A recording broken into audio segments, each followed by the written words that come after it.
En décembre 84, Chantal Goya est sur la scène du Palais des Congrès de Paris pour présenter ses nouvelles chansons. Et comme chaque fin d'année depuis 1980, il ne s'agit pas d'un simple concert, mais d'une comédie musicale pour enfants, écrite et mise en scène par Jean-Jacques Debout, le mari de Chantal. J'ai un mari qui était fou de Judy Garland et qui ne regardait que ça. Et là, il m'a dit un jour, il faudrait que tu... J'ai une idée pour toi, je pense que tu es faite pour non pas faire un tour de chant traditionnel avec des musiciens, mais je te vois dans des décors, avec des costumes, avec des ballets.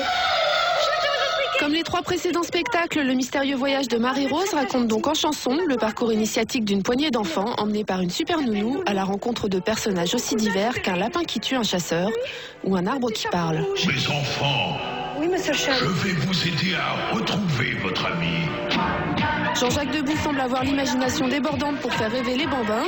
Il lui arrive aussi fréquemment de faire appel à ses propres souvenirs d'enfance. Par exemple, le personnage de Marie-Rose, interprété par Chantal Goya dans tous ses spectacles, est inspiré d'une autre babysitter très célèbre.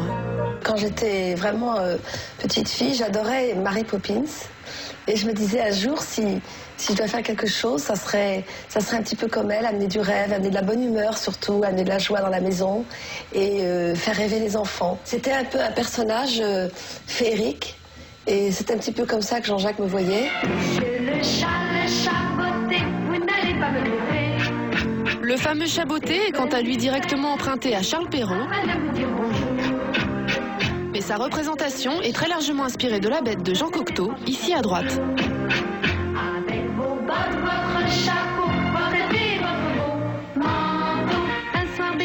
Et pour tous les personnages qui existaient avant les spectacles, Jean-Jacques Debout et Chantal Goya doivent obtenir l'approbation de leurs auteurs. C'est ainsi qu'il a fallu modifier les paroles de Bécassine. Ce n'était plus du tout comme autrefois. On a eu la chance de rencontrer monsieur et madame Pinchon, les vrais propriétaires de Bécassine.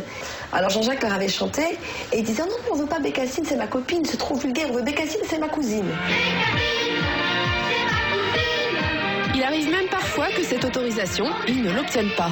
On avait fait une chanson sur Spirou. C'était Spirou, enfin une jolie chanson, très comédie musicale, très Broadway. Et comme ça n'a pas été possible, c'est devenu Toutou, mon petit toutou.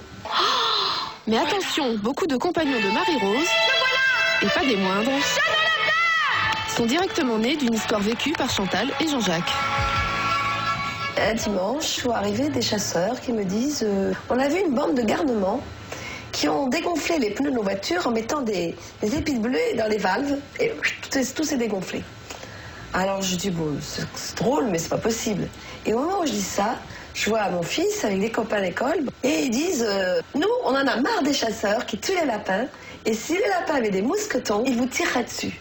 Et du reste mon père qui est là va vous faire une chanson. Alors Jean-Jacques au piano, obligé, et il fait en riant ce matin. Un lapin a tué un chasseur. Et les enfants répétaient, parce que Jean-Jacques trouvait ça drôle. Tous les gosses le faisaient et tous les gosses ont fait ce geste. Et finalement, ils ont tous répété la chanson et c'était non-stop. Et c'est comme ça qu'est née la chanson du lapin. Pour mettre en scène tous ces personnages, Jean-Jacques Debout voit les choses en grand. Il s'approprie la grande scène du Palais des Congrès et innove au niveau technique en faisant décoller d'immenses décors faits main. Que les souliers volent! Ça y est! Ils volent! Eux aussi inspirés de son vécu.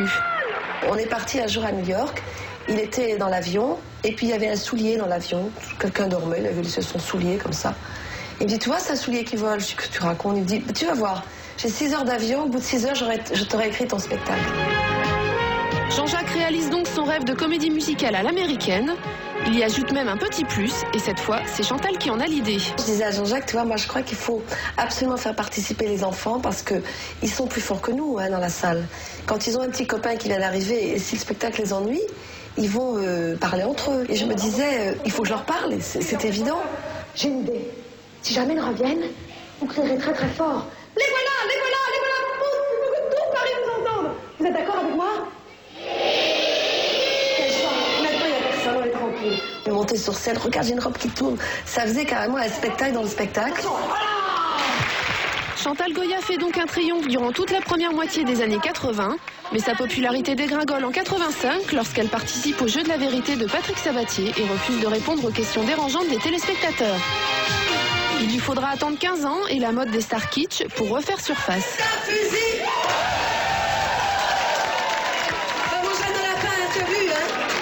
savais dit qu'on les retrouverait un jour. Et à force de chanter ses tubes dans les discothèques branchées, elle a eu envie de tout recommencer. Je suis en train de réunir des moyens financiers parce que c'est vrai que c'est très difficile aujourd'hui.